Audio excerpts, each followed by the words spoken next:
How's it going, everybody? Woo! Happy Sunday. Man, am I glad to be here.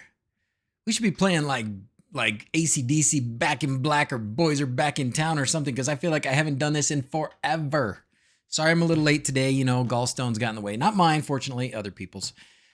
But here we are. Hallelujah. And Frank, how's it going? Hey, looky, looky, looky. Oh, well, let me show you. I did, let me see. Oh, so this is going to be the problem of the day. So here we go. There it is. Oh, look what came in the mail yesterday or the day before, maybe even. I can't believe it. I'm so excited. I didn't know it was coming. Now you already sent me one. So I already reached out to Paulus and said, thank you very much. I'm very excited to get into this and get it set up. This will be my forever development environment now. I will have a permanent development environment now. So excited. Thank you, thank you, thank you. Okay, first we got to do the thing. The very first thing. Oh, first thing we got to do is say hi to everybody. Craig's here. Vanessa's here. Craig gets kudos for being number 1. 4 tracks. Kenneth, Jeff, Tech Turtle. All right. Ken Eviker, how's it going? How many people are here for the first time? How many of you, this is the first time you've tuned in to one of my streams? Father Time, how's it going, buddy? The bug. I haven't done anything with the bug, but I think about it all the time. It's in my garage. I see it constantly. Who is Design It, Build It, Repair It? Did you change your name? Because you're a mod, so I must know you, but I don't recognize that name. Maybe you've had it for a while and I just forgot. Anyways, all right. So, all right, we got Quindor as well. Fantastic. Rub it in, rub it in. Hopefully these are pretty available, Frank. What's the availability now on these Home Assistant Yellow? 94-year-old mom is watching. Ladine, hello. Is it Ladine? Did I say it right? Hello, Ladine. Nice to see you. Thank you for watching. Amazing. 94 years old. Way to go. What's your secret? What's your secret? I can tell you this. It's not working like I work. That would not be the secret. Wish I could tell anything. Oh, wait. Frank, 4 tracks. Frank. Wait. What? Boom, boom. Shipping to backers. Okay, fantastic. And Tony's here from the other side of the world. How's it going, brother? How you been? Awesome. Doc, home assistant devices do you have now? Which home assistant device do I have now? Raspy said. Not too much have changed. Sorry for your lions. Ugh, man. Hey Joe, how's it going? All right, back on track. Oh, I don't even have my graphics. Okay, we got to do the thing. First thing is say thank you to PCBWay. They've been very kind to me. They're doing a great job of supporting the channel. If you need any of the stuff that they provide, custom PCBs, 3D printing, CNC routing, blah, blah, blah, blah, mucho stuff. There's a coupon code in the description. And if you find any reason to use them, please do. They've been great to me and supporting me for years now. So I appreciate it. And thank you again, PCBWay, for the sponsorship. Now, on to the next bit of goo. Now, first, let me tell you why I'm struggling and now a word from our sponsor. Barry, you didn't miss anything yet. Nothing yet. But here comes, so a couple things that I've learned today. Well, recently again. It isn't just updating Home Assistant or LED controllers that can give you a snafu. So OBS, the streaming software that I use, had an update. And it's actually a pretty big update. And it's changed a lot of things for the better. Great. Awesome. But it's also broken a couple things. And one of the things that broke right now so far, and I'm sure it'll get fixed because I'm not the only streaming type person that does something with the Stream Deck. But the Stream Deck where I press my buttons and I get my little visuals and stuff, se quebró. And right now it's broken. Not forever, but just for a little bit. Okay. So we'll get it back to going. At some point, I just got to update something. Who knows what? BS in the name for a reason. Oh, BS. You use OBS, don't you, Frank? Come on. Really? Okay. Let me tell you something else too while I'm here. Oh, it's working. Who's paging? The paging is working. Who did that? That's usually Sir Goodenough. It's going to say, hey, dummy. Hey, dummy. Used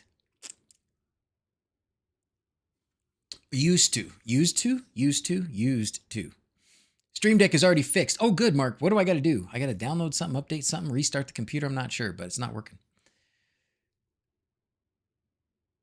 Did you hear it? Oh, I got the thing. It didn't. Did it? Wait, what did it say? Did it say, hey, dummy? I missed it. Sorry, I was too excited. I was getting excited. Just update the plugin. Okay, I got to do that. I got to update the plugin. All right, we're going to talk about a thing. Let me talk about a thing because, it's been on my mind and it's nothing to do with anything else, but we'll talk about Home Assistant Yellow here in just a second. But you got to know this. You know the little song I play at the beginning of the stream, right? So it's from Ben's Sound. It's royalty-free music. I've been using it forever. I've even chatted with the guy. I don't know if it was Ben directly, but somebody there at the website, and I've paid some extra money, to be able to kind of not to be able to use the song. You can use the song anyways, but just to support them, right? And they're not doing anything wrong. They're fantastic. But there, I guess, is some other company or some group that is like sweeping YouTube and identifying copyright infringements. Okay. And Sir Goodenough will tell you, because he's looked at it, in the last probably 3, 4, 5 days, maybe, they have tagged something like 40 of my videos because of that Happy Rock song that I play at the beginning that I've been using for 5 years. It's okay, I think. I mean, I just have to go into the thing and dispute every single one of them, and it'll probably go away. But man, what a pain in the butt. Like, come on, YouTube, get your crap together. Why is it? It's on me. Like the first thing that they do, somebody just says, oh, hey, that's an infringement because some software said it was. And now it's on me to go in and say, no, it's not, and dispute it and everything else. Or they just, stop monetizing. Anyways, I've been dealing with that a lot. So now that that's over, I got that off my chest. I had to get that off my chest. Feels good now. Feels better. That is BS. Forget about the O. That is just plain BS. Okay, now let's do the Home Assistant Yellow, okay?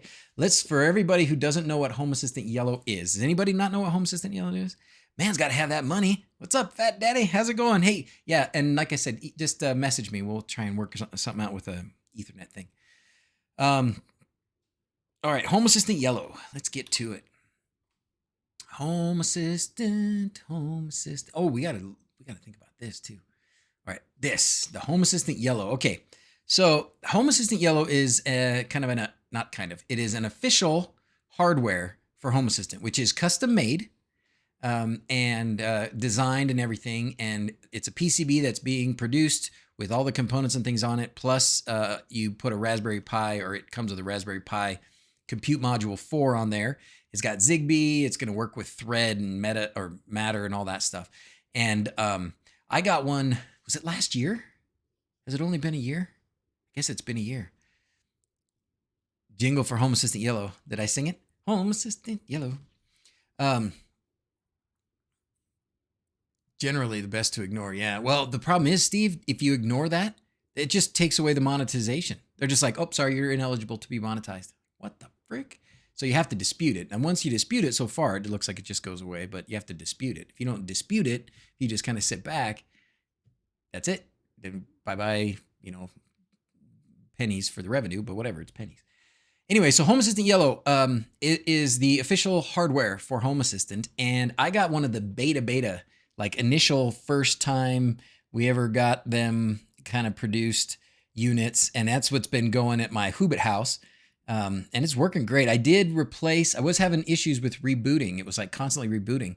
Remember, I got stuck in a couple boot loops during streams, in fact.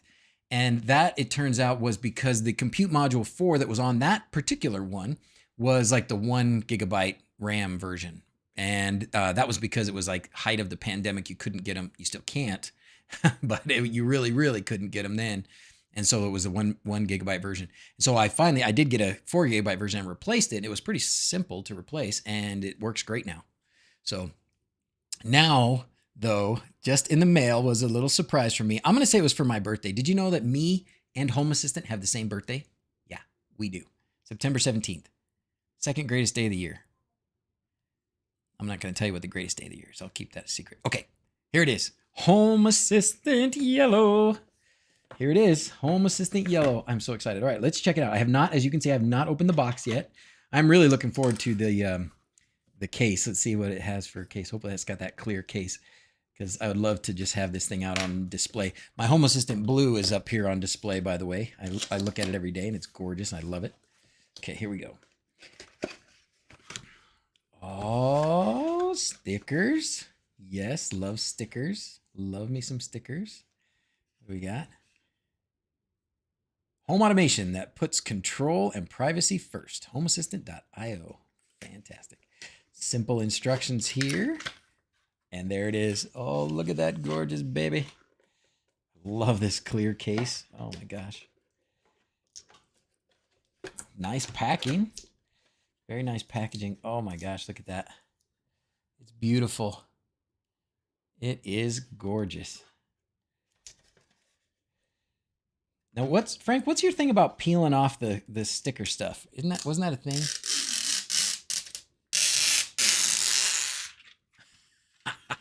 I don't know what the thing is, but I remember watching you unpack something, and there was something about that. Okay, let's see what else is in the box. That thing is beautiful. I bet you it's even better when it lights up a little bit. Oh, it needs some LEDs inside. Yes, it does. All right, we got here an Ethernet cable. Okay, thank you. Okay, Ethernet cable, good quality. Excellent. Warranty and safety information. Who needs that? No. What's the thing? What's the thing, Frank? Do you just not peel it off? Do you like not peeling it off, or does the peeling off bother you in some ways? Does it trigger you somehow? I like removing the plastic. Okay, and then here's a power supply. So that's all. Great. Perfect. Easy. Power supply. And this is, I bet this is probably 12-volt power supply. That's what I use on my end. Well, I actually was using the PoE. 12-volt, 2-amp power supply. Great. Great. Okay. Super easy. Now, I do have to take this apart. You know I do. I do love it, though. Open source home automation. Puts local control. Blah, blah, blah. Okay. Powered by Raspberry Pi. Yellow STD. I wonder what that means. There's a little QR code there. Home Assistant Yellow revision 1.2. Okay, now we're going to just unscrew these. You shouldn't ever need to take this apart. I mean, I guess you might if you want to, but you shouldn't need to. It's going to come with Home Assistant already installed. So we'll go through that real quick. We'll get that set up real quick. What I hope is, well, I'll hook it up to my internet, so I won't even need to, because I'll just put an Ethernet cable in, which I would totally recommend. Does this thing have Wi-Fi that you can use? I would bet it. Yep, I bet you can use the Wi-Fi. I mean, I know it has it, but I don't know. You have to do any setup to use it. Man, that is a nice case. It's like frosted. It's got the Home Assistant tree cut out of it. Countersunk threads. Everything's acrylic cut. Golly, how do they do that? Is that molded, Frank?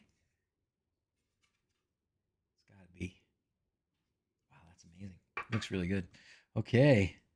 There you go. And I guess you can add some memory here. So that might be the first reason if you were going to take this thing apart. You can add the M2 expansion here, the memory, but that's all you need. PoE plus. Is this PoE? No way. Sorry, only PoE version. So this is probably meaning this is not a PoE version. Yeah, there should be if this was PoE, it would have other component here, right? Yeah, so good. That's fine.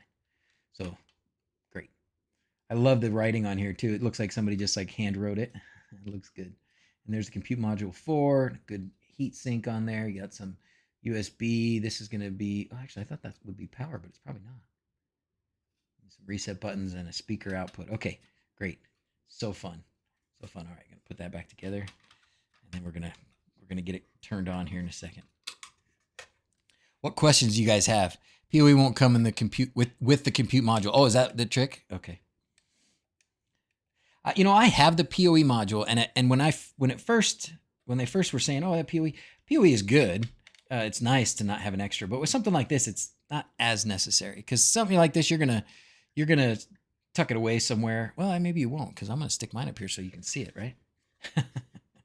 I am gonna display mine. But having just one cord is nice for things like a camera where you would really just like to run it.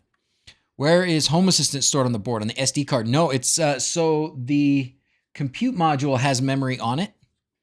That is part of it, and it's there. Right, Frank? Home Assistant is on the compute module, but it's not on an SD card, if I recall. It's got some permanent memory on there. That's where it is. Okay, let's do this.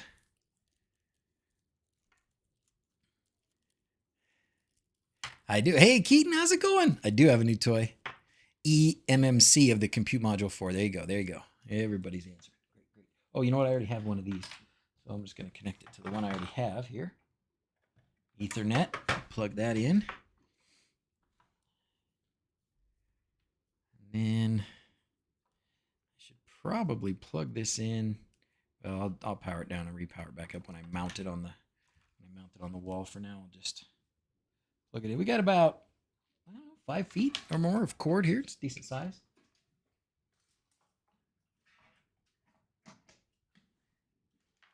Okay. Let's light it up. Light it up.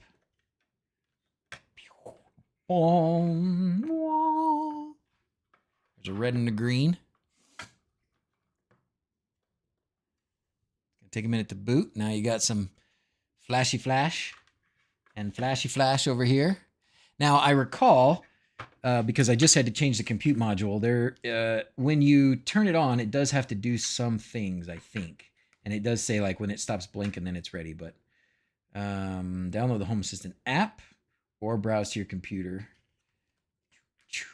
What I can do, because well, I could do that Home Assistant local. I'm wondering, I don't remember if I changed the name of my other Home Assistant or not. I probably did. So let's see if we can go to Home Assistant local and see.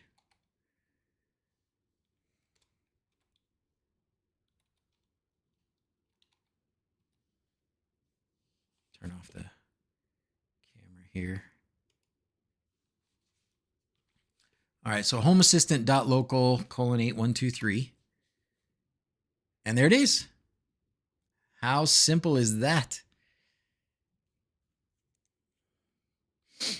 Is it preferred over Proxmox? Dietrich, if you're using Proxmox and you're happy with it, then stick with it. But if you want some different dedicated hardware, this is the official Home Assistant hardware now. Okay, so let's do this. So username. Okay. What's the username going to be? We're going to call it yellow Z's because I called the other one blue Z's. And the password, I don't want anybody to see. Don't want you to see. Can you see? Oh, you can see it now. You can see it. Don't want you to see it. There we go. Okay. Keep me logged in for sure. Okay. What?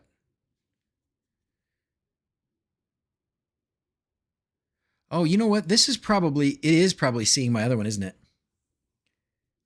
I bet it is. I bet it's seeing my other one. Okay, because otherwise it would be, this isn't the onboarding screen. It should be the onboarding screen, isn't it? So it's seeing my other one. So what that means for me, because I'm trying to use this Home Assistant.local, so it's going to my other version of Home Assistant, what I need to do then is just figure out what the IP address is of this fine little fella, since I already plugged it into the network. So I can do that here. Burn my retinas. Poor retinas. Always getting baked.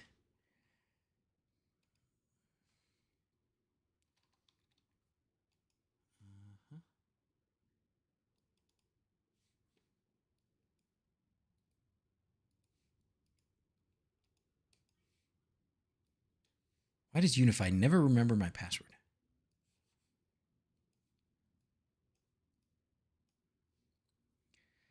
Forget. I actually have UPS NUT integration running. Home Assistant can be NUT master. I don't know, but that sounds fun. Doesn't look like the onboarding. Yeah, that's what I was saying. Yeah, yep. I think you're right, Frank. You got it, my friend. I should have known. As soon as I saw that, I should have known. Okay, but that's okay. We're going to go in here to the router, and we are going to look based on the connection type, because it's going to be something wired. Home Assistant 180, that's it. And I know, because I've messed with my own Home Assistant at home so much, that 27 is my blue, and so 180 is going to be this one. Okay, so now we can go here and we can go to 192.168.180 and then 8123. And that'll work. Now this is the onboarding screen, which you would see if you didn't have a second Home Assistant version on your house. So you put in homeassistant.local at :8123, and this is what you get.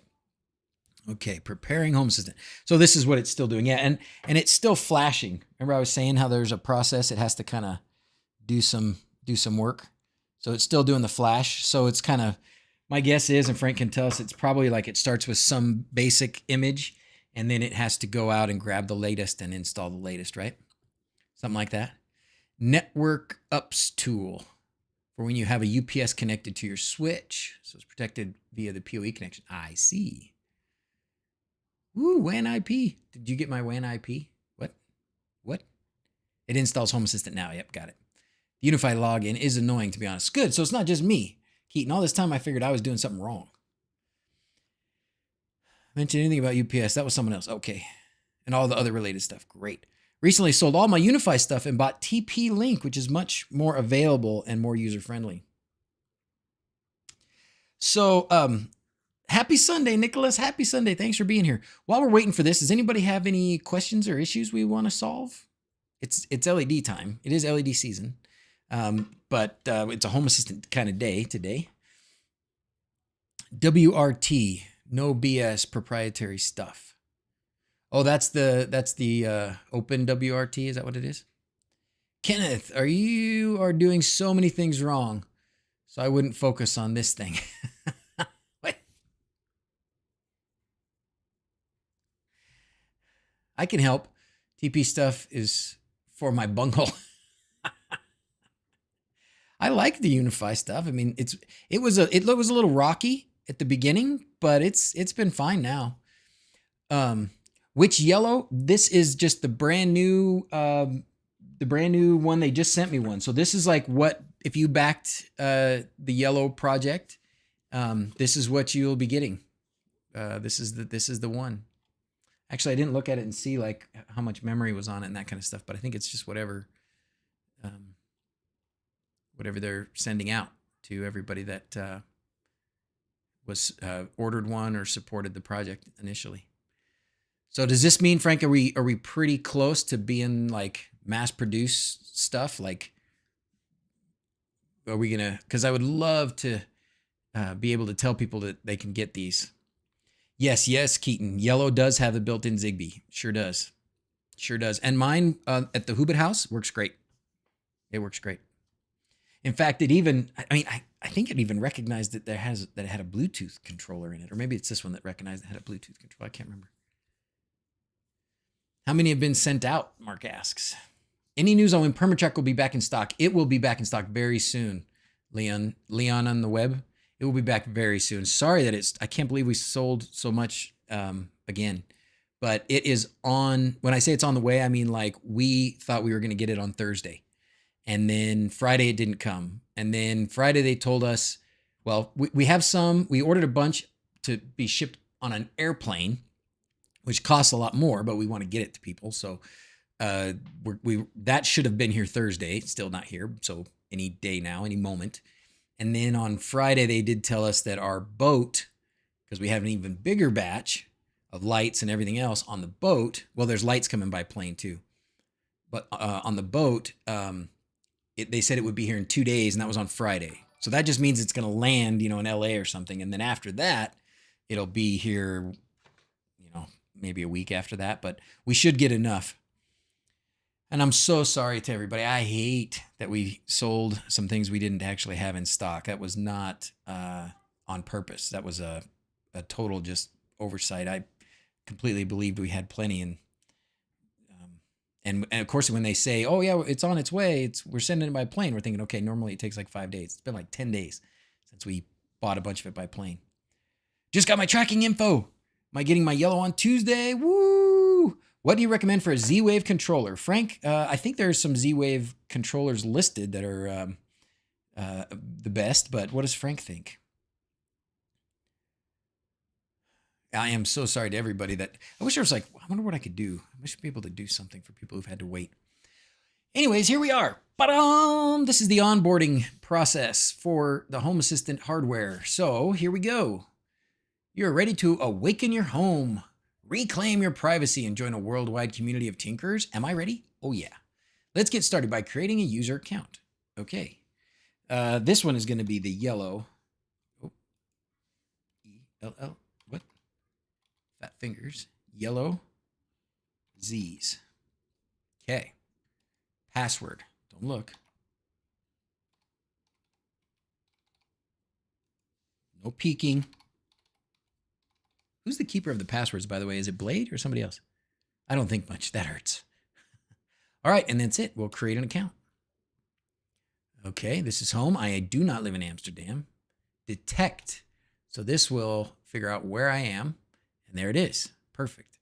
And we really want metric. I want metric. I use metric. Metric is just better. Oh, and you could find your value. That's cool. Okay, very good. Easy. All right, share stuff. I am all about sharing stuff. So I will definitely share all this information with Home Assistant, but you don't have to if you don't want to. And next. Ooh. Oh, look at this. Detected all these things. Devices and services are represented in Home Assistant as integrations. You can set them up now or do it later from the configuration screen. Are there going to be any problems if I am pairing some of these things with two versions of Home Assistant? That should be okay, right? It has to be a weird doctor thing to choose metrics in the States. It is, actually. We use metrics at work. It's true, we do. It's true, we do. Yay, the internet face is talking at my listening face. Hello, John. How are you doing? New Tesla? Yeah, that's the wife's. The Tesla experience? Did I tell you about getting stuck? Whatever you do, don't take your Tesla to a place that has no cell service if you don't have your fob, if you don't have your key fob with you. Because you'll get out of the car and it will lock. And if the car cannot connect to the internet, you will not be able to open it. And you will have to get towed to a location that has cell service. That's all. Just about 3 miles up the hill. And then you can connect and then you can open your doors and get back in your car and leave. Go ahead, ask me how I know.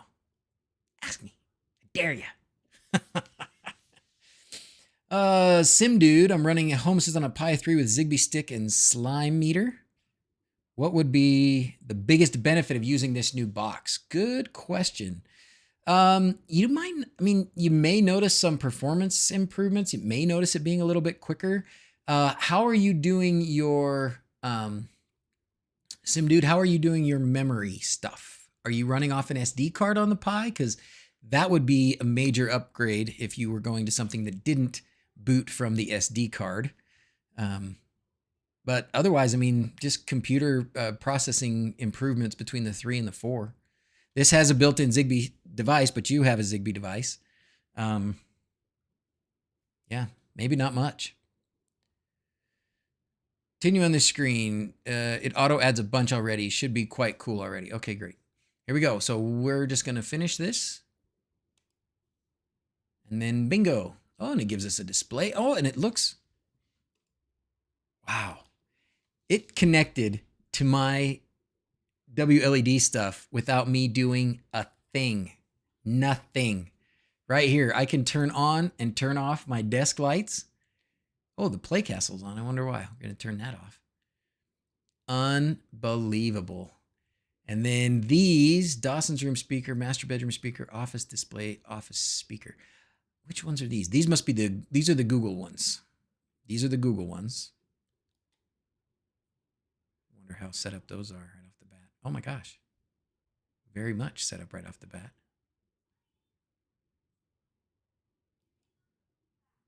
Wow. Awesome.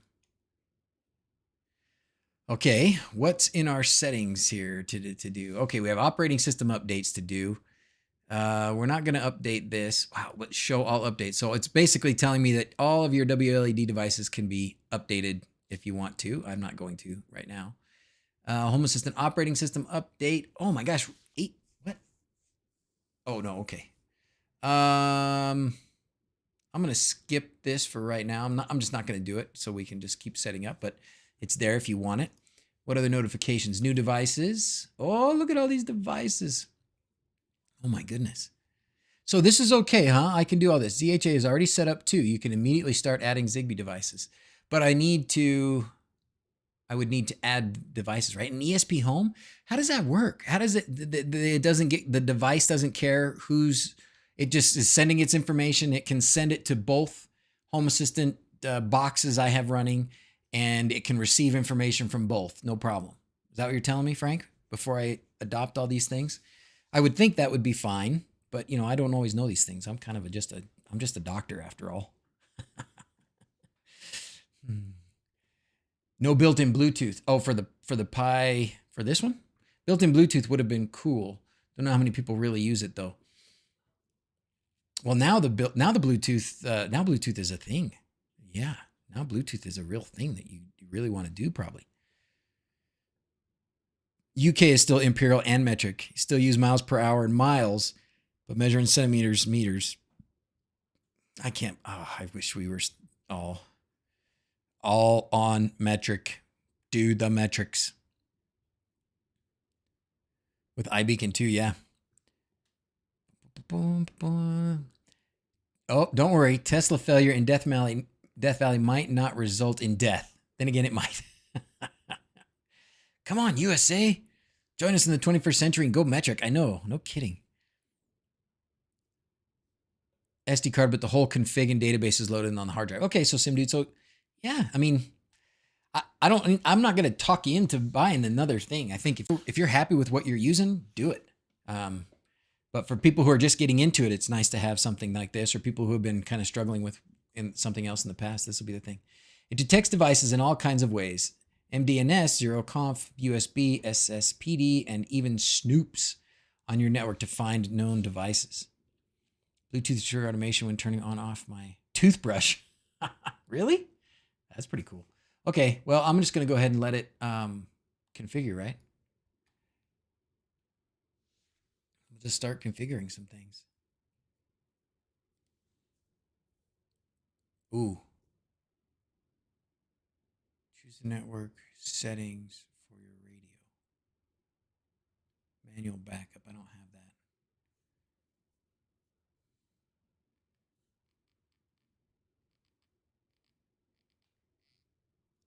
I'm a little hesitant to add things. Can you see?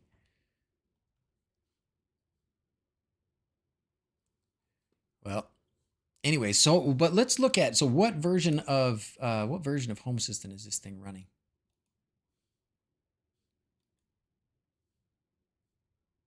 This is the hardware.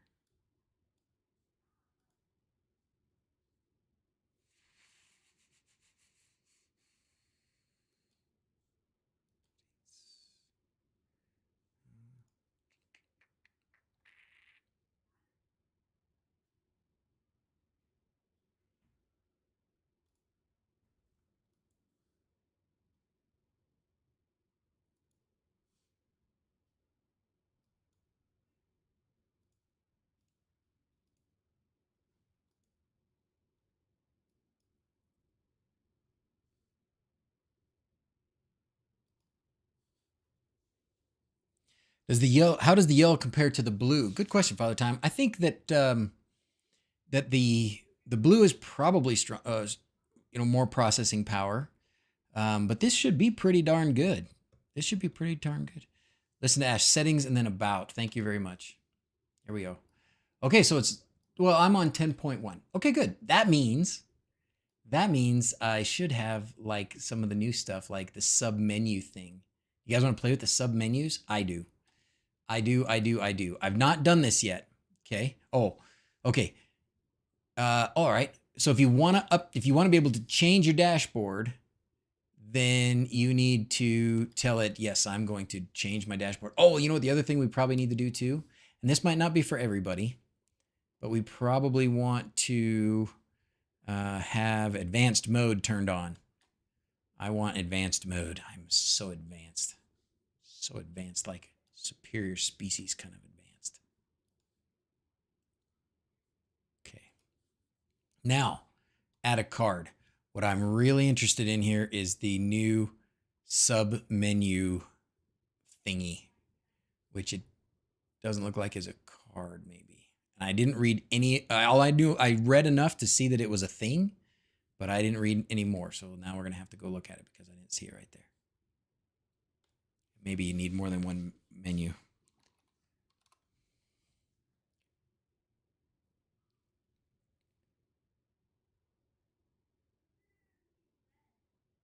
If I use metric system, I'm very advanced.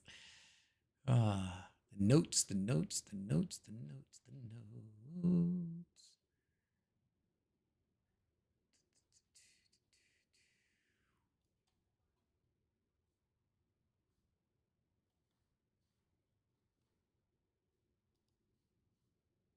There it is.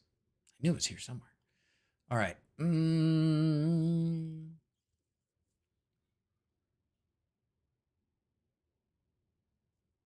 Bluetooth, Bluetooth, Bluetooth begins.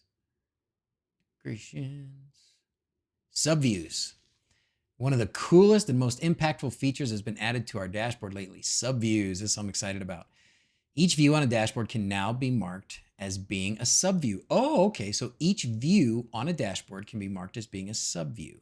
Subviews won't show up in the navigation bar of your dashboard, meaning you can only navigate to them by using, for example, a navigation action on a button. When you navigate to a subview, the view itself will not show the dashboard navigation bar. Instead, it will show a back button to the previous view you came from. This allows for creating cool navigation concepts that are particularly helpful on a mobile or tablet device. Very nice. Okay, so we need to make more views, right? So view configuration. Let's find a view. Ooh, this is interesting. Type masonry, sidebar, or panel, or subview. Turn on the sub, not or, but subview. All right, so let's make it a masonry kind. Let's pick an icon, and we're gonna call the icon is gonna be. Let's do an LED thing here. This guy. Okay. And save. And now we need to fill it. So let's add some cards. We want to do a light card. And then we're going to just do a light. We'll do several light cards. I already did the left, so let's do the right. These are for the boys' computers, left, right. And then just do a couple more here. Oops, nope, wrong one. Sorry, down here. Light. And pick a different light. My desk, that'll work. Fine. Okay, done. So now there's all the other options up here are not here, right? I can't go from right here to one of the other menus. From here, I can only go back. And then where did that one go? I probably need to link to it somewhere. How do I link to it?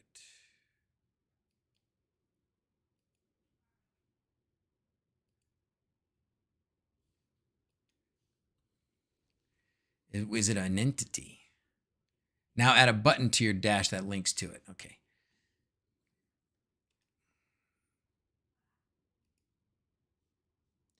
Is it a submenu?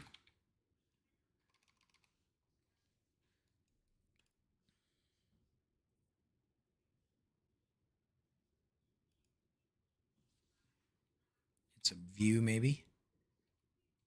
No. Actions type navigate. Okay, thank you.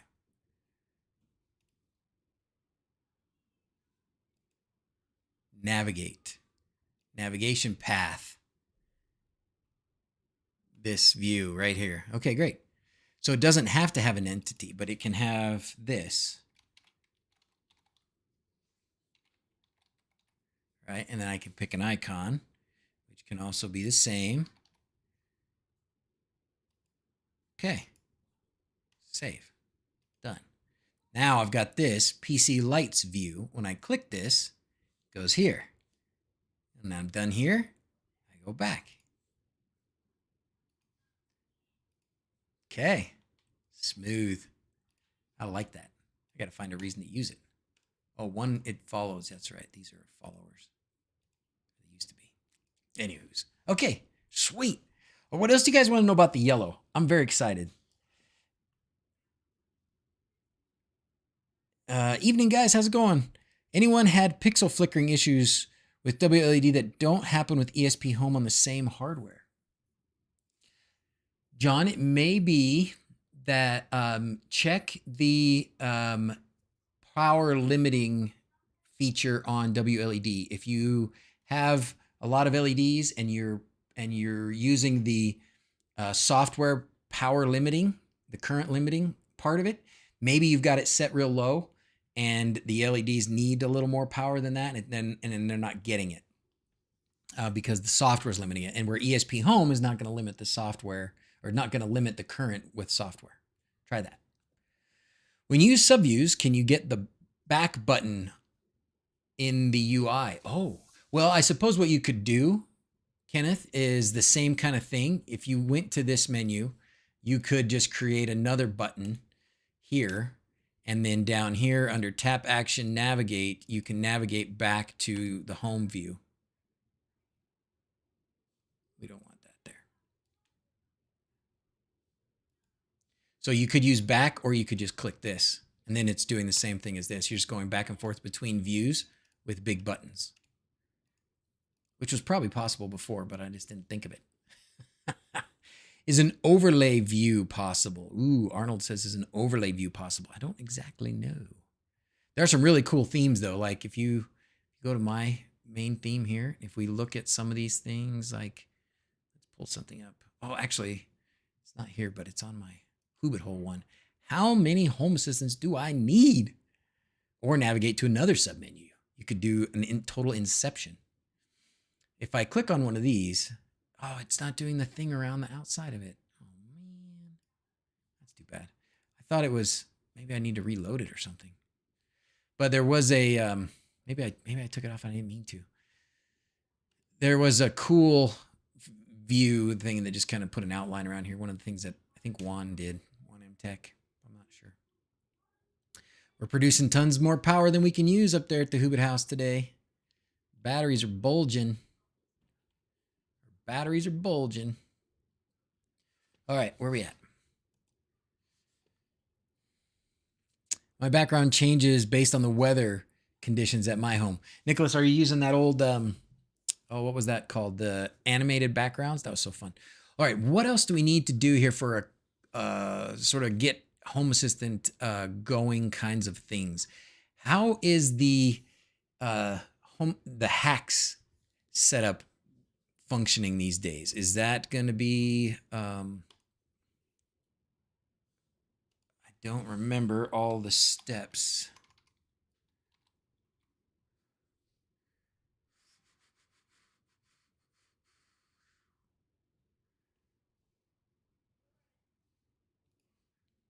So that is something I think that is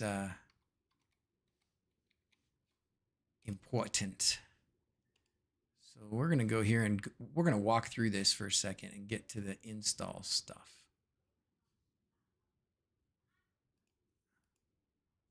Prerequisites, running Home Assistant, supported. You have the My integration enabled. What's that? Do I? My Home Assistant allows the documentation to link to specific My. Is that enabled by default? Add command line and put a command in. Have a tutorial of your dashboard? You know, my dashboard has gone through so many different integrations or iterations. Yes, it is by default. Okay, great. So I don't have to do this because that's already there by default. Great. Access to the file system where the Home Assistant configuration files are located. You know how to access the log file. You are aware there are no add-ons in HACS. You have a stable internet connection.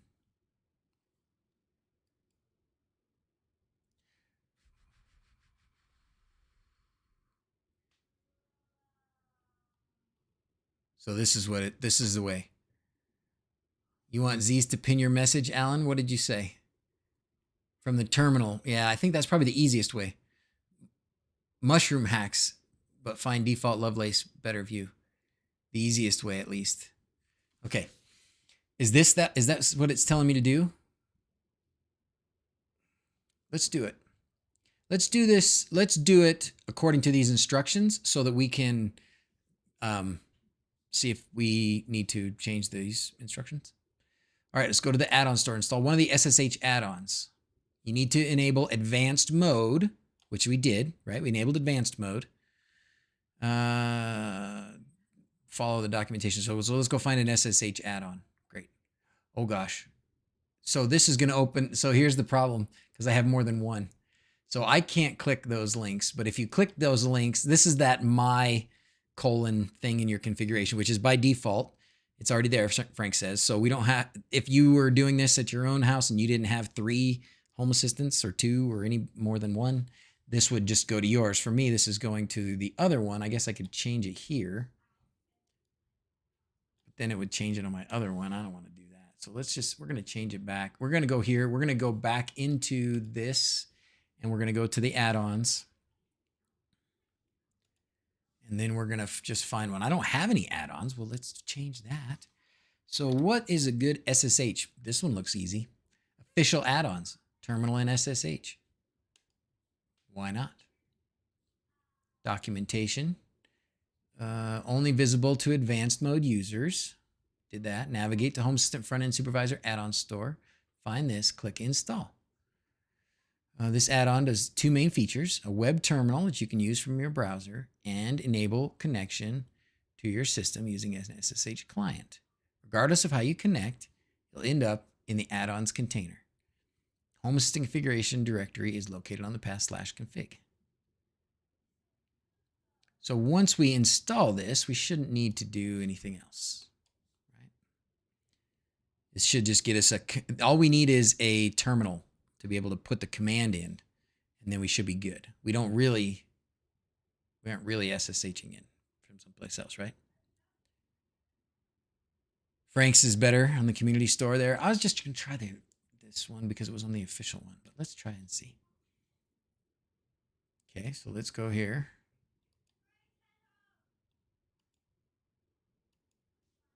It's doing some stuff. Port disabled.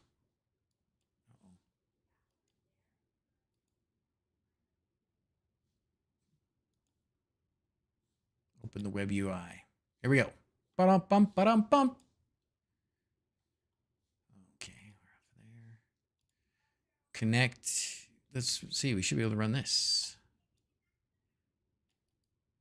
Just go here and paste that.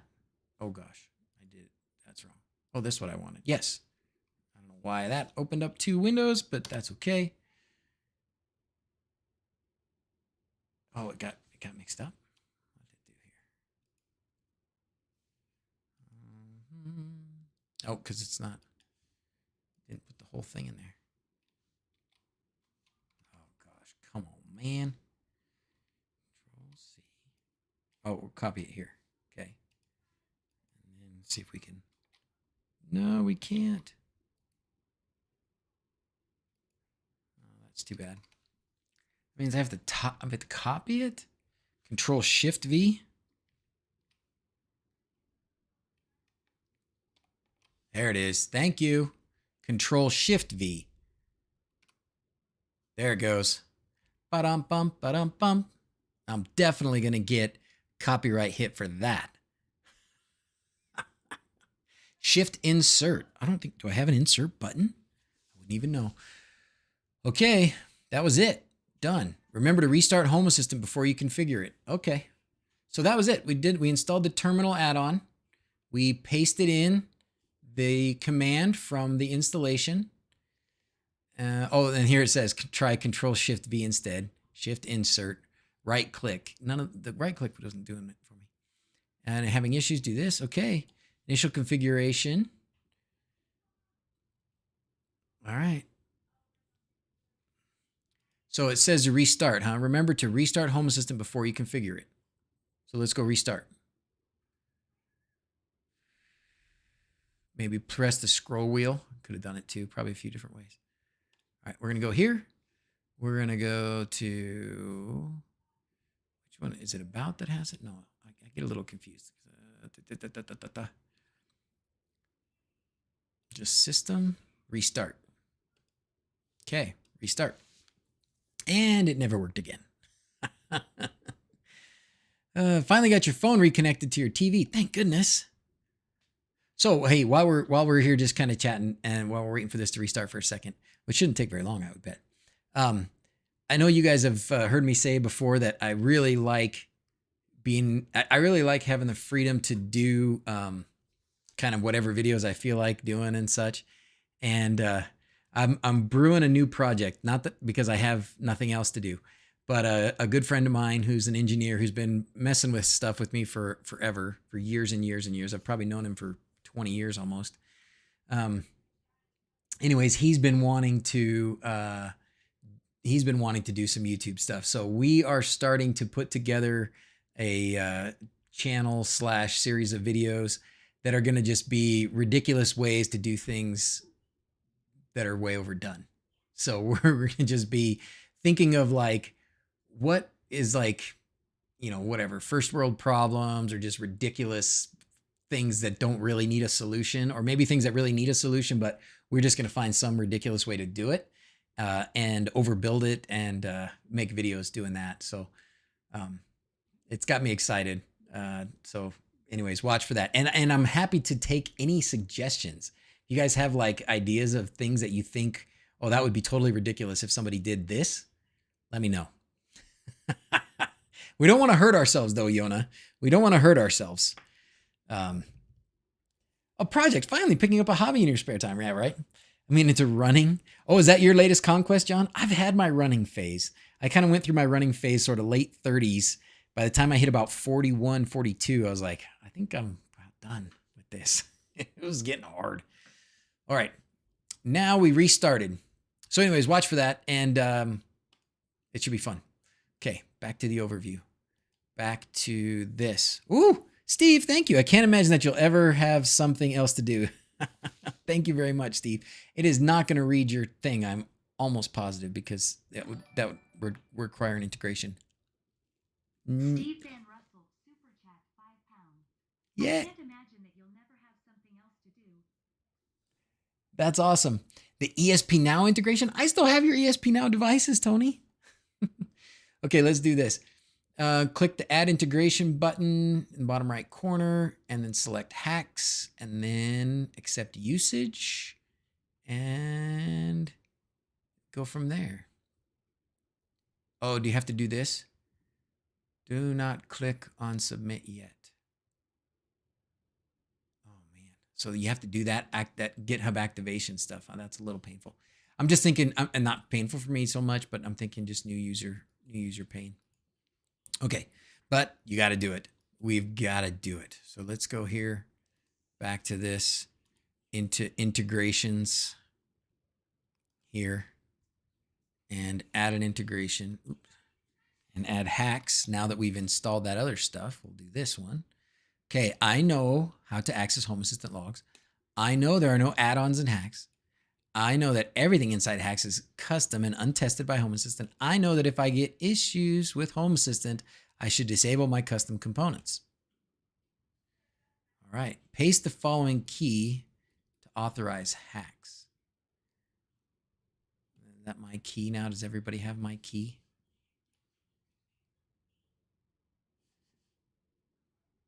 Let's go back to this for a second. When you've done it, click Submit. First screen you're presented with the device code. Copy that to your clipboard. Go to this link to continue the setup. Sign in to GitHub. Okay, signing in to GitHub. And then, I can't paste my activation code. I have to look. Can I really not paste it? Copy. Paste. No, cannot. All right. Well, everybody can have my activation code, I suppose. What does that mean?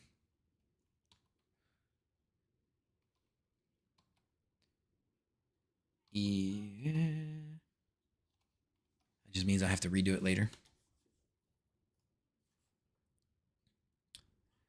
Authorization was requested from American Fork. Yeah, that's right. Authorize HACS. Is that what it says I need to do? Authorize. That wasn't so bad. Congratulations, you're all set. Give me this over here in GitHub. Okay, now I can go back in here. Oh, wait, I didn't finish. Where did it go? Did I close it? Oh, shoot. Oh, shoot. Uh-oh. It's because it said don't finish it yet, and I must have finished it. Okay, so it's going to give me a new one. Yep, different. Okay, crap. I didn't realize I was submitting that. Did I hit submit on that? I don't remember hitting submit on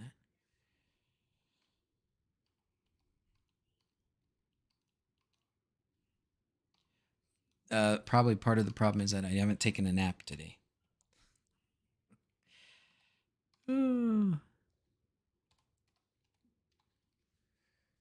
Continue. Authorize. You're all set. Okay, now, there he goes. That was weird. I must have hit something else that this didn't work. No Z's today. Old-fashioned type-in code, letter by letter. This is ridiculous. Okay, so there's one of the kinds of things that we're looking for to make these ridiculous videos about. Oh, I hate having to type in my password with my fingers. And then we make some sort of device that does something else ridiculous to type in your password. That may be a little ambitious, but we found the following devices. This one is in the secret room. Okay, now we've got HACS over here. Great, and now we can do things from HACS. Now, in HACS, you really do want to get some themes right off the bat. Let's grab some themes. Themes are the best. Let's just pick this one. I don't know anything about it. We're just going to pick it. Sure. Perfect. That's what we want. Meteorology Metro Fluent Windows theme. Okay. Now, we should be able to go here and find our themes. Nope. Turn on the themes. That's what happens when you don't read. Just read it, for Pete's sake. Just read it. I might need to restart things to make something happen. Okay, this will tell me what I need to do.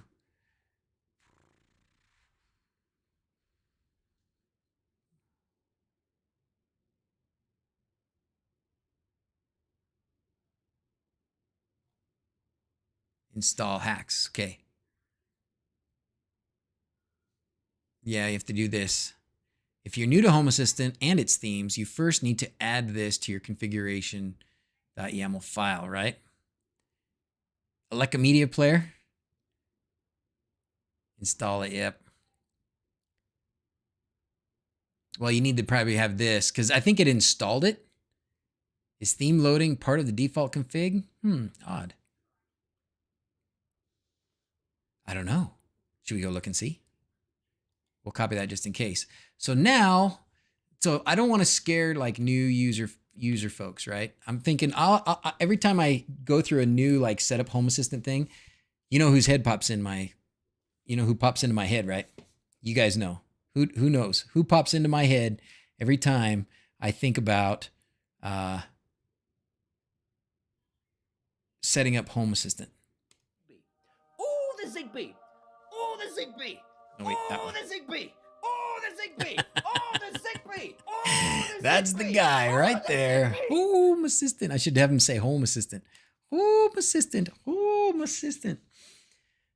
So every time I do a setup, I think, okay, how would Paul Hibbert handle this? Right? Is it Paul Hibbert proof? We used to make things dummy proof. Now we make things Paul Hibbert proof. I mean that in the best way possible, Paul. You know I love you. You know I love you. I can't wait to visit Paul Hibbert someday. One of these days, I'm going to visit that man. We're going to bump our bald heads against each other just for fun. Not in a weird way either. Okay. So probably what we're going to have to do is go into the config file, right? I don't see a way around it. If we're not able to do the config, the themes. So this is probably, yeah, see, we're going to have to set up themes probably. So to do that, we got to edit the configuration.yaml file and, or not set it up, but get into it. So let's get into it. So the best way, I think, that is pretty easy. There is, let's go to the add-on store. And the one we want is the file editor. Very simple. In fact, I think this one has a, this may have a sort of a shell as well that you can do, but anyways.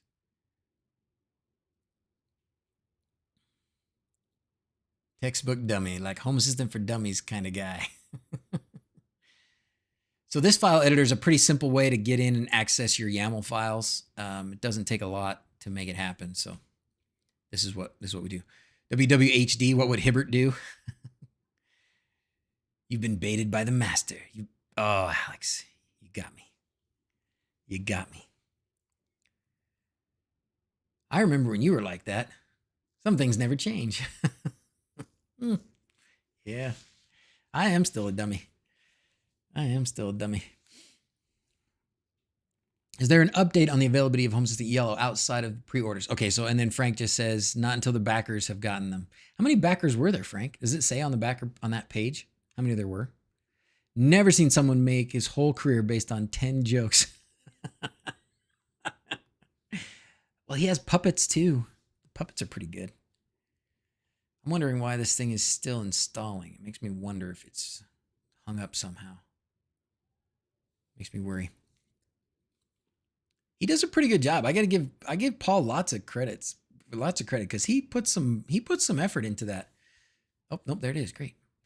Watchdog, auto brake, showing sidebar, and start. I don't think I need to do anything else with this. The vulgar sock puppetry. Okay. Now we can open the web UI and it should give us access to our files. All right. And we're going to just go in here and we're going to find our configuration.yaml file and open it up. And that's all that's there. Simple. And what I already did was I went here to the themes thing, wherever that themes thing was, and I copied what it is I had to put in, which was just front end. Sorry about your retinas. It's on dark mode. There's just no dark mode for this unless I find one in there. Front end, themes, and then this. But you saw where I copied that from before. So I'm going to save that. We're going to go here real quick and see if we can change this to dark mode. Editor settings. Keyboard handler, YAML. Read only. Theme.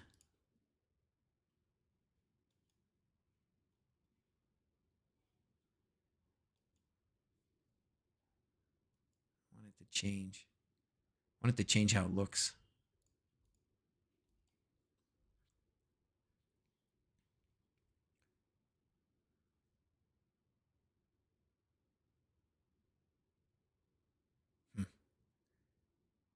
Everything should have dark mode, and it should always be the default.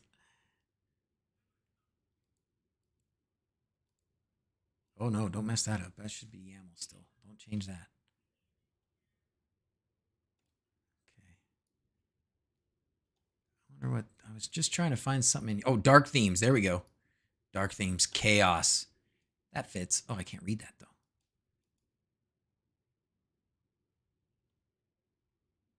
Look at all these dark themes. So many. Tomorrow Night Blue.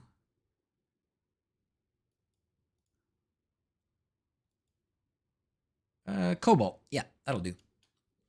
Great. That's better. At least it's less retina burning. It's a British thing. Okay. And we saved that. So now that we've done that, we have to restart Home Assistant again. So go back into settings. There's probably an easier way, right? System, restart. Okay. My eyes, the Visual Studio Editor. It has dark mode. Yes. Thank you, Andre. Sorry. Took me a minute. But I got to the dark mode eventually, didn't we? 2 Mr. Sakis, 1 for each hand. It's when they fight with each other, you have to worry. Is the Mr. Saki, is that a British thing? Home Assistant needs a dark mode.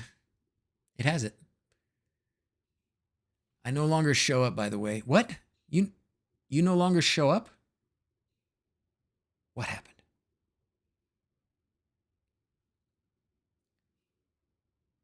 I like that people are so mad about his jokes, then they show up every week to watch and make a comment about it. I remember, I love it that he is doing that full time now. I remember, when he was talking about still like spending 20 plus hours on videos a week, plus doing his regular job a week. And I remember making a video every week takes a lot of time. I can't do it anymore, as you've come to find out over the years. So good for him that he's making a living doing it. And good for Alex. Did you guys see Alex passed 100,000 subscribers and got his YouTube plaque thing? Very proud. Good man. Any Home Assistant window type C, then rest, then restart the server. Oh. If you type C, then reset and restart the server. That is fast. That is faster. All right, now let's see if we can go in here and change themes. Okay, now that we put that line into the configuration.yaml, now we can go in here and change themes, and we have a whole bunch of themes to put in. Metro Red. We should probably have a yellow theme because this is yellow. Are there any yellow themes? Probably not. There's orange. That's pretty close. We're going to do that. Plus it's Halloween. Okay. So all that was to do that. What else? Anything else you would do on an initial install of Home Assistant? So this was the yellow, brand new yellow, which is fantastic and totally silent. Of course, there's no fans or anything, but Fluent Orange is awesome. Is that what I just did, or did I just do Metro Orange? Oops. Yeah, I did Metro Orange. Let's try Fluent Orange. Okay, it's a little more gray. Okay. I can dig it. It's a little more gray. Baited. Paul is awesome as well. Same jokes. He puts a lot of work into his videos. He sure does. Okay. His name is still Lewis. And I said Alex. I'm so sorry, Lewis. I'm so sorry. Forgive me. Forgive an old man. Forgive an old man. Whose book? Who has a book? That's too funny. Does Paul Hibbert have a book? Does he have like a sock puppet book about Home Assistant? Nothing is broken. Nap time. Yeah, no kidding. Okay, let's see. There was other things that I was going to do today. So that is the Home Assistant yellow. It is wonderful. I love it. And they are shipping them out to everybody who was a backer of the project.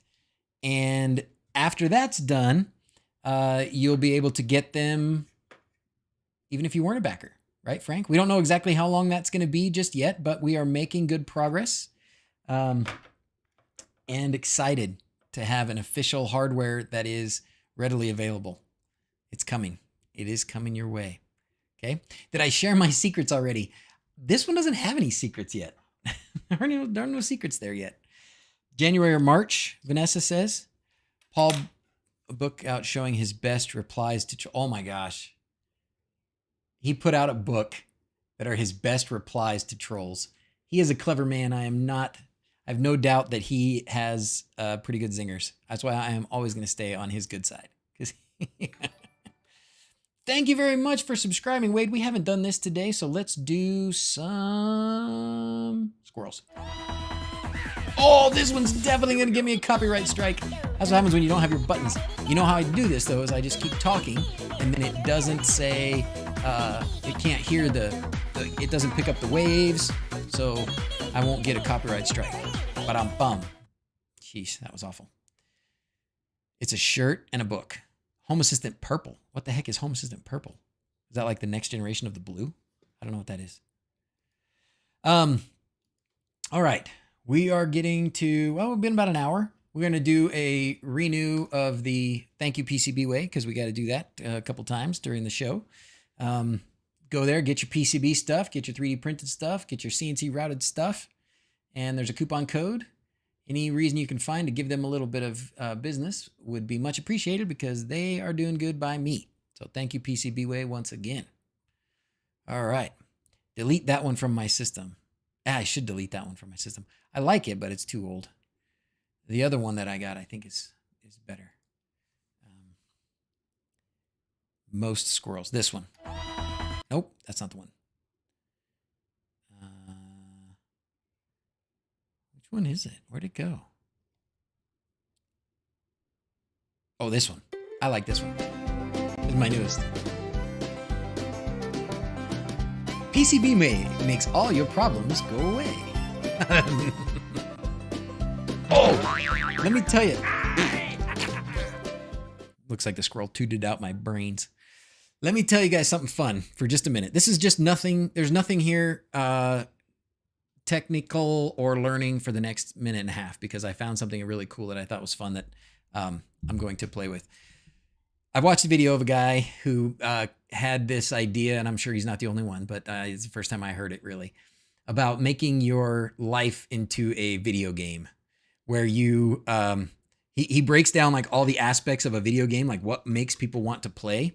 And it's not just video games. I'm sure it's board games or other kinds of things, but whatever, when you're playing a game, there's concepts, right? There's things that keep you coming back for more. And his theory was, or his idea was, do that with your life. And he kind of doesn't really get into a lot of details about how, but he gets you kind of started or talks about what his ideas would be. I love that idea, and I want to take that idea a bit farther and try it in my own life and see what maybe we need to do or how we can expand that, because we got a lot of the next generation growing up that basically have gotten to the point where they need constant stimulation, right? They need constant dopamine. And so what we have to do is, or if we could, build in patterns in regular life, sort of the less exciting stuff like going to work and doing the dishes and fixing your car and those things that are important. If we build into that a bit of a system to play and incorporate some of these concepts, it might be fun. Even if you know, like you can't totally do it yourself because you can just totally cheat, right? It's like having a cheat code. If you just be like, oh, screw it, I don't want to do it. But, you play with some other people, you get somebody else help you regulate. I think that'd be a good idea. Be pretty cool. Less nitrous oxide is what we need. Why is your yellow looking like a shower? My yellow looks like a shower. Did I accidentally turn on the camera that's in the shower? Well, thanks again, Frank, for the yellow, and thank Palace and the gang for me. I'm very excited about it. I'm going to mount it right there. I got a spot for it picked out. This is my yellow. Overstimulation is a thing. It sure is.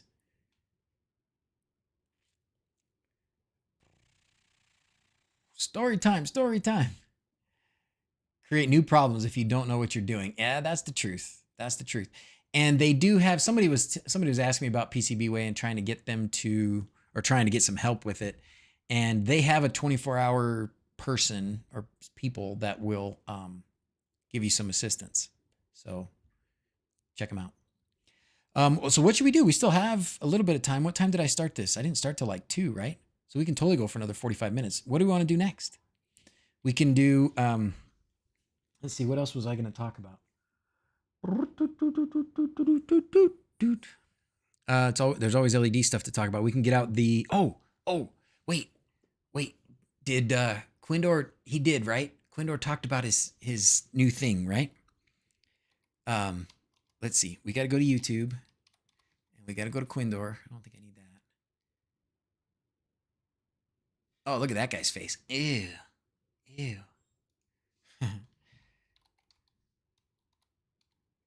Intermit tech. Not intermittent tech. Intermit tech. Okay, so he does go through, so he goes through the DigOcta system, right? Oops, sorry. Camera. So he goes through a few things here. He talks about the Octa for a bit. He talks about, so there's the Octa, which is pretty cool. And I have one. We can turn it on.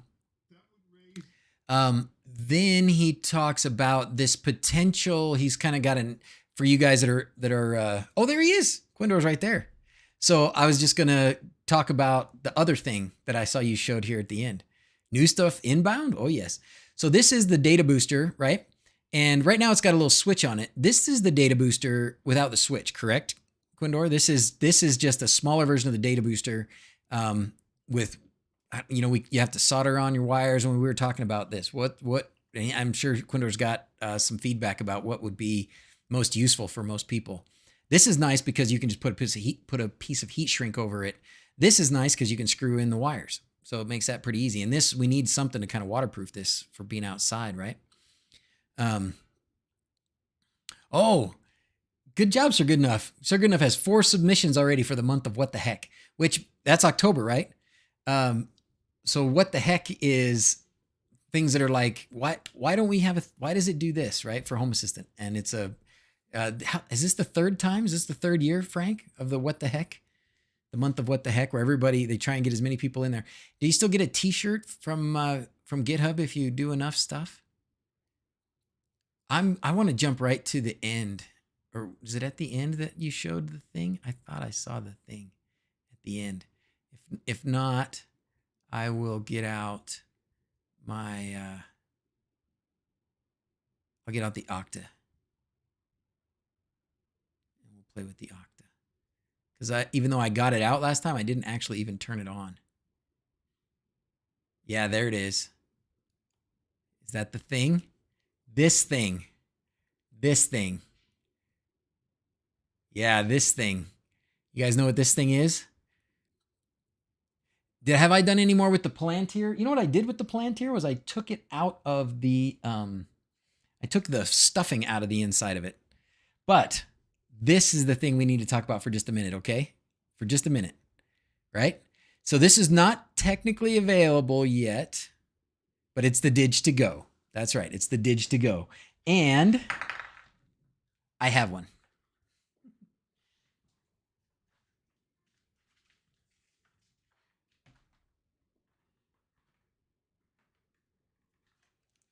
Okay, here it is. Let me power it up. So what is the DigToGo? When everybody says DigToGo, what do you mean DigToGo? What the heck is a DigToGo? Let me explain. Let me explain something to you. Need to take the charger out of my Oculus. So the DigToGo, Frank, is a simple LED controller that comes like this, ready to go. And inside is an ESP32. It's got a microphone. It's got an infrared, so the microphone's up here. It's got an infrared receiver sender thing there. Sender also? Receiver for sure. It's got a button, and then it's got GPIO pins that you can access. And the best part, I think, is it's so modular, like so simple. You've got an LED project. It comes with this. Well, it doesn't come with it plugged in. You just plug in this little bit, and then you can just plug in a strip of LEDs on this end. And then on this side, you just plug in a USB-C, and it will handle up to 3 amps through this, right? Look, Quindor's smiling at me in the video. Is he's talking about it. So it'll handle up to 3 amps, and it's got the microphone and stuff in there. So the version of wLED that it uses is the sound reactive version. So it's got a button and it can do stuff. And you can hold the button and it does different stuff. And you can double click the button and it does different stuff. I thought. Does it double click? I don't remember if it's set to do something different when you double click or not. I guess not. Maybe hold. Anyways, so it's just that simple, right? And the setup is the same with wLED. Like it's broadcasting its wLED access point right now, but you can, you set it up just the same way if you wanted to link it to your network, or you don't have to. But that's it. Like boop, plug in, boop, plug in lights, done, done, done, done. So more information about it. I'm leaving it a lot of that to Quindor to do, but I am super excited about this. I remember I tried to make like that Pixel Pro thing. This is what the Pixel Pro should have been if Quindor had done it the first time instead of me. This is much better, and all the things that I had hoped that the Pixel Pro would become, we now have right here in the DigToGo. So this is fantastic. Not the sound reactive fork is a sucky piece of crap. Oh no, really? What's wrong with it, Frank? They've done some. It's on 13.2 now, I think. What's wrong with it specifically, so we can give some feedback to them too. What is that? Not a relay, but yes, a circuit that will cut all the power to the LEDs for battery operation. Oh yeah, that's right. Being worked on in W14, it'll be a user mod. Oh, okay, cool. Oh, that'll be better, right? So it's not it won't be a whole separate version of wLED. It'll just be a user mod you can add. Oh, that's fantastic news. That's great.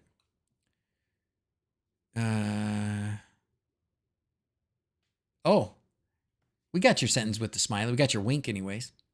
So this is the fun. This is the fun. And this, if you're wondering what this thing is, this is just like a piece of foam or something that I had that I stuck some pixels in. User mod already works pretty nice. Is this a user mod? No, this is the actual SR version, right?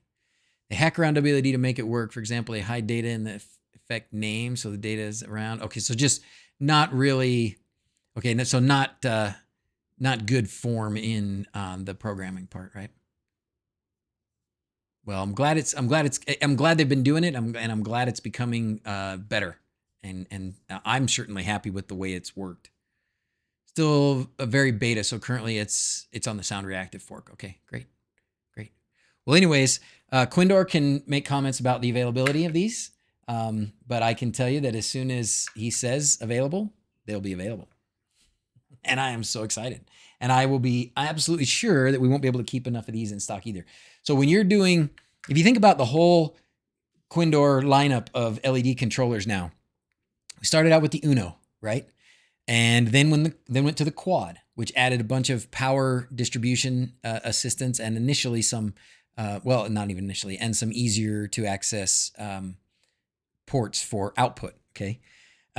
Now, in just the last couple of months, we just barely got these things kind of solidified, right? I mean, these are pretty solid now. I don't know that you need to make any more changes to the Uno or the Quad as far as their design. They're pretty dang solid and have been for a while, but little tweaks here and there recently, but they're solid.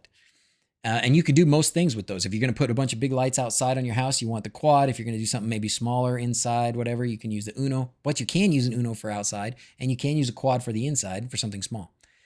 Now we've got the Octa, right? So the Octa has got power distribution out the ears for days. All the power distribution you could want.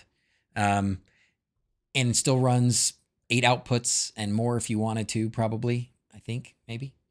But anyways, it's good, right? And it's for bigger, even bigger than the Quad. So if you have displays and things that you want that are bigger than the Quad, you got the Octa. What about if you want something smaller and simpler than the Uno? You've got that now too. So there's like this whole family. This has evolved from the mind of Quindor the Great into a whole family of awesome LED controllers that run out of the box the best software ever made for LEDs still, which is wLED. And way to go. You know, a microphone and button and IR control and all that stuff. It's amazing. I need to get one of the Octas with 3 brain boards. 3 brain boards. Can you do that? The user mod standardization in wLED 14. What would be best to build a large pixel tree? A pixel tree, you probably want a quad. What do you guys think? How many pixel heads do we have here hanging out? I would think you would probably want a quad. I was going to say, though, that with this is probably all you need to run your Christmas lights on your tree. So this year, for me, for my tree, well, you need 5-volt lights. Okay, so now there's a little bit of a caveat, right? This is 5 volts, and it's only 5 volts. This is only 5 volts. Because it powers, this is the way, one and only way to power this is with the USB-C. Okay. So if you power with USB-C, it's got to be 5 volts. So the output's got to be 5-volt outputs. So if you have 5-volt LEDs, this is fantastic, right? Which is most strips, but even things like those fairy lights, those pixie lights that I've had a bunch of, and you can certainly get 5-volt pixels as well. UK Heli Pilot, thank you for always renewing your subscription, my friend. I appreciate that. And for anybody that's got Amazon Prime, they're still doing the free Twitch subscription, I think, right? So if you do that and you're not using it for somebody else, throw it at me, throw it at Quindor. Frank doesn't do it anymore, but Quindor, do you do Twitch? Quindor might not do Twitch, but anyways, if you have it, Amazon Prime, you get a free Twitch subscription. Might as well use it on somebody you know. Quad with the EA Plus would be nice for about 2,000 LED pixel tree if you're talking like a mega tree. JustinZ, I would totally believe everything that man says. So quad with the AE Plus, which I still do have some AE Pluses. I think I'm sold out of all the ones that have the full, but I do still have some that have the mic or some that have the SD card. And probably for JustinZ, would you use the SD card version so that you could load the F-sequence stuff? How's that working, by the way? And Tech Turtle agrees with Justin, which is always smart. And I always agree with Tech Turtle too. Yeah, get the SD card version. 12 volts, Alexander says 12 volts. And most of the time, 12 volts are going to be better for most things, but there's certainly a lot of times where 5 volts is going to be just fine. And the thing about this too, I wonder how many you can go. How many, let's see. You'll probably run into power problems before you get to the limit of the LEDs that you can handle with this thing. So you're going to get, if you push this thing to 3 amps, that would be a butt ton of LEDs, right? A butt ton of pixels, and you would need some power injection. But then you could use the strips, if the strips have wires that are power injection, because you really just need to get the 5 volts to a few other places. So it doesn't, the injection doesn't have to come from here. It can come, from here somewhere, or you can splice into these, or you can use the stuff that's on the end of the pixels, the strips, to do it. So anyways, just thinking about what you can do with those. Test with the quad and SD and 1800 here soon. Okay, great, Justin. Let us know. And then JustinZ, post your video. What you just put out a video. I didn't get a chance to watch it, but I saw it and I was like, oh, that looks good. I need to watch that. Oh, I think it was how to get wLED integrated into xlights. I don't know if it's changed or if it's just a good solid review, but that's still something that, like, if you asked, I know I've done it, but if you asked me to do it, I wouldn't know how to do it. I think that was what it was, right? How would you get a common ground? Well, I wouldn't do a separate power supply, or you could just tie the grounds together if you did that. I don't think you want a separate power supply. Yeah, back in the usual slot, more or less, Streetwise, more or less. We were a little bit late today, but you're extra late. We'll be back to the normal. So next week we'll be up at the Hobbit House, and I'm going to try new internet at the Hobbit House. I am going to try new internet, and the new internet, I'm going to try the T-Mobile 5G home stuff, because when we were up there a couple weekends ago with my some buddies, one of the guys had we were having struggles, of course, with Starlink, because it's just not that good, and especially if you're streaming or something. It's decent if you want to watch a show, but it's not high quality, high bandwidth, especially for the upload side. So doing a stream from there, as you guys know, is a struggle. So T-Mobile has this 5G home thing that's like $50 a month. So I'm going to get it. I'm going to take it up there and try it. And next weekend will probably be the first stream where we try it. Hopefully, I'm hoping that I can just go walk into the T-Mobile store and just get that hardware. Hopefully they just have them there. You can just go buy it and walk out with it. I mean, pay for it and then walk out with it, right? Do that in the right order. So there, yes, check out JustinZ's. Let's check out this copy link address. So this is JustinZ's. Okay, so this is JustinZ, who is a master pixel master, and showing you how to incorporate wLED into xlights. So very, very important. And give it a big like and subscribe and tell your friends and save this. I'm saving this to my LEDs Essential channel. Okay, so if you guys do more things like this, Pixel Heads or anybody else, let me know and let me help get it to the people. Get it to the people. Get it to the people. I want to see this. This is Amazon. This is Paul Hibbert's book. Troll Slayer book. Oh, is it? Why can't I get it?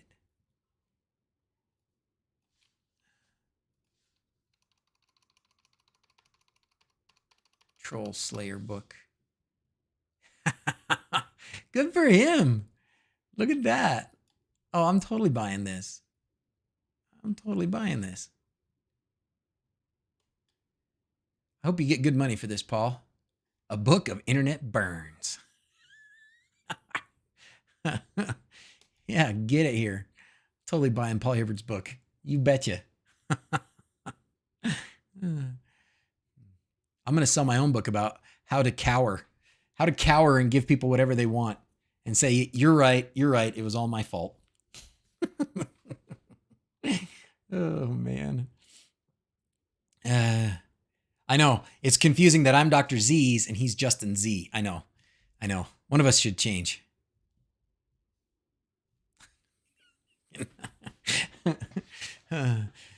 Okay.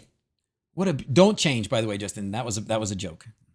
Have you read some of Paul's replies on his Twitter trolls? Feel the burn. No. I wish I did Twitter more. I don't know if I wish I did Twitter more, but I don't do Twitter much. I should say that. Okay. So what else? Anything else? Questions? Do we have anybody here that is watching going, gosh, I wish somebody would help me with my problem? Unless it's marriage. Don't ask me about that one. Oh, yeah. I'm not sleeping on the couch. What are you talking about? You're sleeping on the couch. Okay. Nice government process. How to make more money, Nicholas says. Sell more things. That's like when somebody asked, who was it? I think it was, I always give the credit to Charles Barkley. I don't know if he really said it or if somebody else said it. And if you don't know who Charles Barkley is because you didn't watch basketball in the early 90s, late 80s, Charles Barkley, big basketball player. He's a knucklehead, but he's not. But he sounds like a knucklehead, but he's really smart. He's the guy that does the Subway commercials now, or does the voice in the Subway commercials now. Anyway, somebody asked him, who do you think's going to win this game? And his answer was, whoever scores the most points. Thank you, Marshmallow, for subscribing. Let's do the train. You want the train? Let's do the train.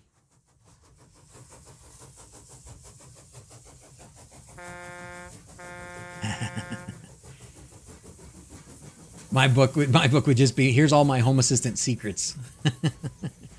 Did I ever add a PIR sensor to Signoff Mini? I don't think I added one to the Signoff Mini, no. But I have added them to other Signoff stuff. In fact, I have them attached to the old Signoff T series of switches. Remember they had like a T3? So it had 3 relays and 3 capacitive touch buttons. Still use those. In fact, 4 rooms in our house still use those. I don't know why. I don't actually control those lights with Home Assistant very often. I do these in my office, but the kids' lights or the master bedroom lights, the only reason I leave them now is because I get temperature information from them because I have a temperature sensor and a motion sensor. The microwave sensor, is it is that what it is? The microwave sensor for motion? I know I've played with them and they were really good, but I haven't used it much since. Make young people say what? Like Michael Jordan and other big names back in the time. Microwave sensor. Yeah. Yeah. I mean, they're good. I played with them when they, I don't know how new they were then, but couple years ago, but I haven't played with them in a bit. This link works. Okay. Thank you very much, Sir Good Enough. Click that link up there for Paul Hibbert's book, everybody. I did a fun thing today that I hadn't done in a while. I went back and answered comments in YouTube videos, which I hadn't done in a long time. SG, by the way, you're free to do that if you feel like it. It was fun. And it made me realize, gosh, I liked those interactions. It feels good when you guys do a great job of keeping me motivated. And I appreciate that. I deeply, deeply do appreciate you guys being willing to watch me sit here and do this, because it gives me something fun to do and a way to interact. And I had missed on some of the feedback from people on videos, because even when I had posted videos this year, with only very few exceptions, I didn't really go back and look at the comments. And today I was just sitting at work waiting for a patient, and I decided I was going to look at the comments, and I started answering comments, and it was fun. It was good. How can I build a rain radar myself? Whoa, Yona, does anybody know that? Does anybody know how to build a rain radar? Yeah, don't want to pretend to be me. I can see that. Start planning the 12, Steve. We do need to start planning the 12 streams of Christmas. I need to build a matrix. I need to get some pixels and build a matrix. That's what I need to do. If only I knew a guy who had lots of pixels. Which reminds me, 12 streams of Halloween. I wish, if I had enough days off. So for everybody, did I already say this? I can't remember if I said this or not, but for anybody who's waiting for PermaTrack and pixels, I apologize deeply. Yeah, I did say this. I remember now. I did say this. I apologize deeply that we have had orders we have not been able to fill. I apologize deeply. You should have been contacted by email at least once, if not more than once, about the status. Let me know if that was inadequate. I will try and make sure that that's really good, and that everybody's informed of why there's a delay and what the delay is and what we hope to be the resolution of the delay. Right now, it's we ordered stuff on a plane to come in. It should have taken maybe 5 days. It's been 10. Still isn't here. Well, we got one box out of like a dozen boxes we were supposed to get, and that was enough to get a few people that are orders, but not very many. So we're waiting for the rest of those boxes to come. And with those boxes, we should be able to fill all the orders if you've already placed your order. We stopped taking new orders because we didn't want to continue to have a pileup of people ordering things that they couldn't get. The boat that has even more stuff on it is due to arrive any day. It may already have hit shore here in the US. It usually takes a week or less for us to get it once it gets off the boat. So that's where we're at. Hopefully it's not destroying too many people's plans, and I apologize. Feel free to contact me. We'll offer refunds if you want to cancel your order and all that stuff, of course. But anyways, there you go. One more. Can a Dig Uno handle a megatree with xlights? Fat Daddy says, can a Dig Uno handle a megatree? How many pixels in your megatree? That's going to be the main deciding factor. I mean, it can, but the matter is going to be how many outputs. So you may have to use at least both outputs, if not more, but it depends on how many pixels are in your megatree. How many pixels are in a typical megatree? I don't know. It's probably a lot. What's up? Is that Grammy? Is that how you say that? Stevens? Grammy Stevens? How's it going? You could send a Discord to the PermaTrack role to tell people that they're not here. Oh, good idea. Okay, I will. I will do that. Thank you very much, Sir Good Enough. I will totally do that. So JCM, which is Joel, right? Says 16 and up. So usually 1600 lights. So here's the thing about lights. And we've talked about this, and these pixel heads here can correct me, and Quindor's here. He can steer you straight as well if I steer you wrong, which I tend to do. On an ESP32, if you're going to try and output 600 lights or less from one data line, you're going to be fine. I think if you get to 800, you're probably still okay. You're probably still fine. But as you get higher, your ability, the light's ability to change quickly starts to decrease. So you may see, instead of a nice smooth a nice smooth fade, you may see a bit more choppiness in your fades, right? Or it may just not be as smooth a transition as you would like to see because your frames per second, the number of times per second that the lights are changing is not as good. And once you get past 1,000, you're probably really pushing it. So there's really no good way that you're going to get 1,600 pixels off of one data output. So if you're going to put 1,600, you're going to want to split them into two. If you split it into two, you can do two outputs from a DigUno. You'll still, with 1,600, you'll need some power, some other way to distribute power, because 1,600, you're also going to run into some, issues with your total current for one thing, probably, but also just power injection and dimming and flickering and stuff possibly. So you can you do a Megatree on a DigUno? Yes, you definitely can. With a quad, you'll have an easier time with that. Would be able to split it up into more outputs and have power distribution. But if what you got's an Uno, Fat Daddy, then do it. No big deal.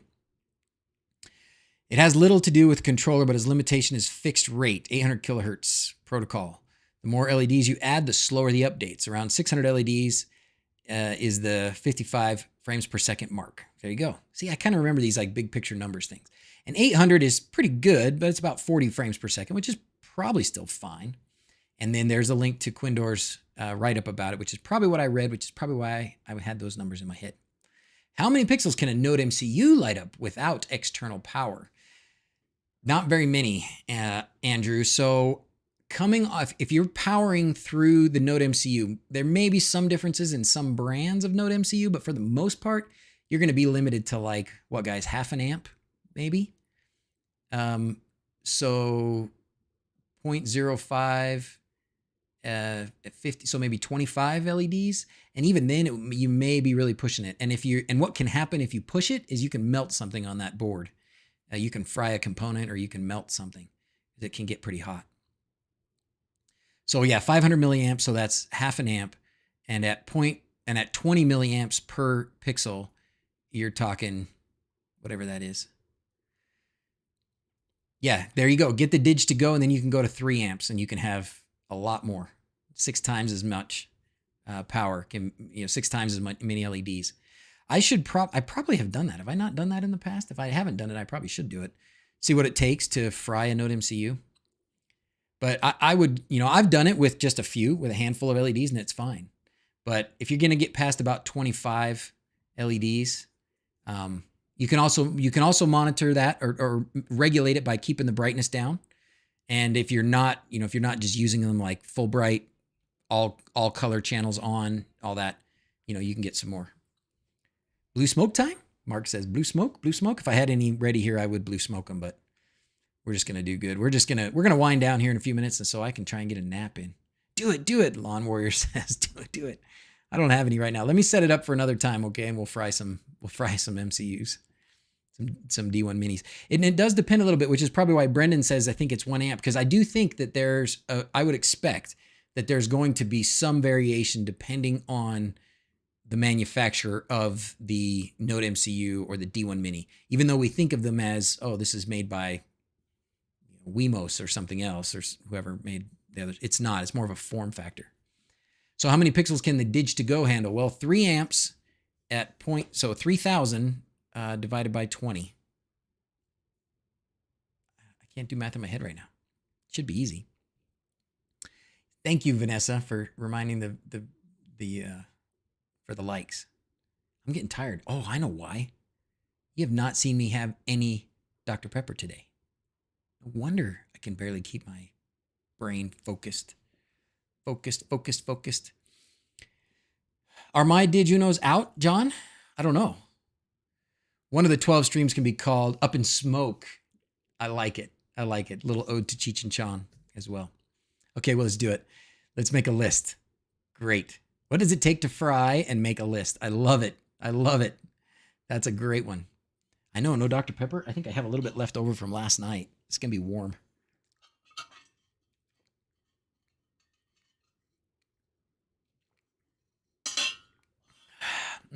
Actually wasn't bad. Still had some ice. So there you go. there's Quindor's answer about the DigToGo. Generally, 300 LED strip would still look good, especially running effects and such. Awesome. Yuck. Which was yuck. Last night's Dr. Pepper. It was a late night, so I mean it's been 15 hours, but.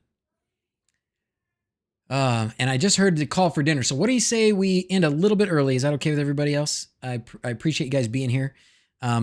Frank, again, thanks for being here. Thanks for the yellow.